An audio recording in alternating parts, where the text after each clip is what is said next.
आजकल लोग शारीरिक संबंध बनाते हैं, लेकिन इन रिश्तों में ज्यादा भावनाएं नहीं होती। हम इस विषय पर आपकी आपकी राय जानना चाहते हैं। अगर लोग अपनी मर्जी से ऐसे रिश्ते बनाते हैं, तो क्या ये सही है या ये क्या है? क्या मैं एक चुटकुला सुना सकता हूँ? बिल्कुल, मुझे चुटकुले पसंद हैं। एक मिसेस भाटिया थी। कोई भाटिया तो नहीं है? मैं नाम बदल सकता हूँ। एक मिसेस भाटिया थी जिनकी शादी की 50वीं वर्षगांठ थी। वर्षगांठ मनाने के बाद अगले दिन उन्होंने तलाक की अर्जी दे दी। जज ने तलाक की अर्जी देखी। वो एक अच्छी पारिवारिक मित्र भी थी, तो उसने उन्हें बुलाकर पूछा, आप अपने पति को तलाक क्यों देना चाहती हैं? वो इतना प्यारा आदमी है। आप उसे तलाक क्यों देना चाहती हैं? आप किस आधार पर उसे तलाक दे रही हैं? वो बोली, वो मेरे साथ वफादार नहीं रहे, वो मुझे धोखा देते रहे हैं। आप इस नतीजे पर कैसे पहुंची? आपने कल ही शादी की 50वीं वर्षगांठ मनाई थी। कल तक तो आप ठीक थी, फिर क्या हो गया? मुझे बीते दिनों की बहुत याद आ रही थी, तो मैंने फोटो एल्बम पलटना शुरू किया।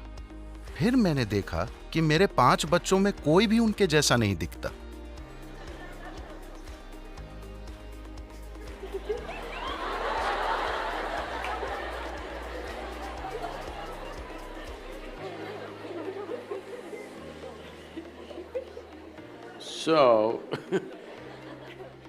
देखिए, अभी क्या आपको याद है कि 10 पीढ़ी पहले आपकी दादी की दादी की दादी कैसी दिखती थी? नहीं, मगर उनकी नाक अभी आपके चेहरे पर मौजूद है। आपके शरीर को याद है, हाँ या ना? आपके शरीर को लाखों साल पहले आपके पूर्वजों की त्वचा का रंग भी याद है, अभी तक वो भूला नहीं है। तो जिसे आप मेरा शरीर कह रहे हैं, वो यादों का एक बहुत बड़ा संग्रह है ना? आपके दिमाग में मौजूद यादाश्त बहुत कम है। आपके शरीर में मौजूद यादाश्त, There is evolutionary. उसमें क्रमिक विकास की यादें हैं, जेनेटिक यादें हैं, कर्म की यादें हैं, व्यक्त और अव्यक्त स्तर की यादें हैं, ढेर सारी यादें हैं। आपको लगता है कि अभी आपको चलना आता है, लेकिन ऐसा सिर्फ इसलिए है क्योंकि आपके शरीर ने वो यादाश्त बनाई है। अगर आपका शरीर उसे भूल जाए तो आप चल नहीं पाएंगे। So, इतनी यादें, आप जो छोटी से छोटी चीज करते हैं, आप जानते हैं कि क्या खाना है क्या नहीं खाना है, उसे मुंह में डालना है कान में नहीं। ये सुनने में अजीब लगता है, लेकिन आप यादों के कारण ही जानते हैं। तो आपका शरीर ढेर सारी यादों का भंडार है और वो हर समय यादें इकट्ठी करते रहता है। अगर आप यहां से यहां तक चलें तो 50 अलग अलग तरह की हल्की महकें होंगी। हो सकता है कि आप उस पर ध्यान न दें, मगर शरीर उसे इकट्ठा भी करता है और पहचानता भी है। वो लगातार पहचानता रहता है, इसलिए आप जानते हैं कि सुगंध क्या है, दुर्गंध क्या है, ये इसकी गंध है। आप आवाज, गंध वगैरह के अलग अलग पहलुओं को पहचानते हैं, क्योंकि ये प्रक्रिया लगातार चलती रहती है। तो इस शारीरिक यादाश्त को इस संस्कृति में पारंपरिक तौर पर हम ऋणानुबंध कहते हैं। वो शारीरिक यादाश्त जो आप बनाते हैं। आप जागरूकता के साथ अपनी शारीरिक यादाश्त बना सकते हैं, या बस ढेर सारी यादाश्त अंदर लेकर ढेर सारी शारीरिक उलझन से गुजर सकते हैं। तो जहां कहीं भी प्रभाव होता है, मुझे पता नहीं कि आपकी पीढ़ी में लोग अब भी ये चीजें जानते हैं या नहीं, मगर अब भी बैंगलोर में ऐसे लोग मिलेंगे जिन्हें अगर आप नमक देने की कोशिश करेंगे तो वे उसे नहीं लेंगे। वो कहेंगे वहां रख दीजिए।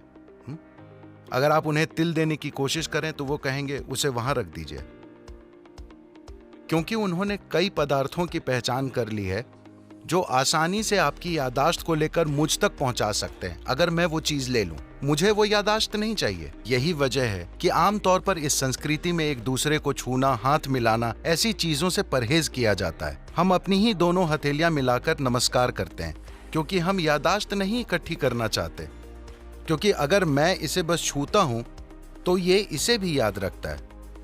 आप अपने 4 दोस्तों के साथ इसे आजमा कर देखें। आप उनके हाथों को छुएं, याद रखने की कोशिश ना करें। हर दिन बस उनके हाथ छुएं और भूल जाएं। कल अगर वो आकर आपको छूता है, आप जानते हैं कि ये उसका हाथ है ना? तो शरीर याद रखता है, ये दिमाग में नहीं है। शरीर की यादाश्त होती है, इसे ऋणानुबंध कहते हैं।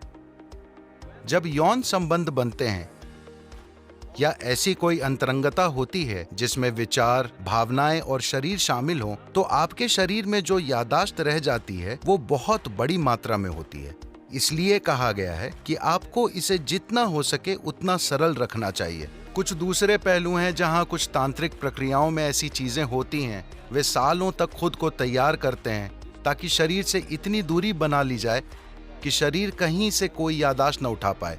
इसे एक साधना की तरह किया जाता है, बेलगाम संभोग की तरह नहीं। तो सवाल नैतिकता का नहीं है, तो आपको शरीर की यादाश्त को जितना हो सके उतना सरल रखना चाहिए। इसलिए सादा भोजन, लोग बिल्कुल सादा भोजन करते हैं। अब भी मैं दिन में एक बार भोजन करता हूं और भोजन में सिर्फ एक चीज खाता हूं, 10 नहीं। मैं वो चीजें दूसरे दिन खा लूंगा, मगर आज मैं सिर्फ एक चीज खाऊंगा, क्योंकि काफी फर्क आप आजमा कर देखिए। सिर्फ मेरे कहने पर मत जाइए। खासकर जब आपकी परीक्षा का समय आता है, सादा भोजन कीजिए और देखिए कि उससे कितना फर्क पड़ता है। आपकी बुद्धि कैसे काम करती है, आप कितना सतर्क रहते हैं, सब कुछ। तो आप खुद को क्या बनाना चाहते हैं? आप खुद को एक सेक्सुअल सुपरनोवा बनाना चाहते हैं या No, I'm saying कुछ लोगों का ऐसा इरादा हो सकता है, ये उनके ऊपर है, मगर आप अपने जीवन के साथ क्या करना चाहते हैं ये आपको तय करना होगा। अगर आपने ये तय किया है तो ये बहुत महत्वपूर्ण है कि आप अनजाने में भारी मात्रा में यादें ना इकट्ठी करें, because this will lead to क्योंकि बाद में आप देखेंगे कि आपके लिए शांत और खुश रहना बहुत मुश्किल होगा, चाहे कुछ भी अच्छा हो रहा हो, simply because they क्योंकि शरीर में उलझन भरी यादें मौजूद हैं।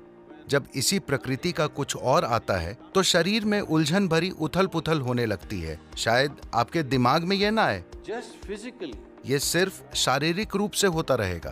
तो ये चुनाव आपको करना है। ये नैतिकता का सवाल नहीं है, ये सवाल है समझदारी से जीने का।